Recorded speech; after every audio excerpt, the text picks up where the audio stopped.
Too many athletes fail to find their security or create a foundation for their games in the characteristics of peak performance.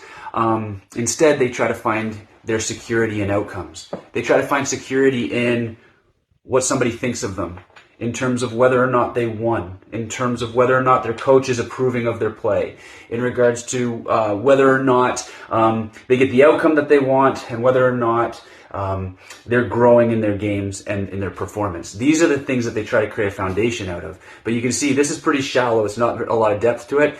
This is strong, firm, and there's a lot of foundation to it. Now, with these things, they are valuable. We do want these things, but they can't be our foundation.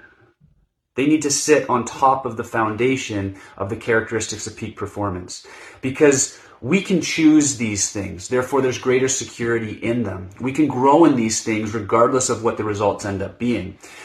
But if we find our security, our foundation in results, well, then the minute somebody doesn't like us or we don't get an outcome that we want, if we don't get these things, if they get removed, our foundation crumbles, things fall apart.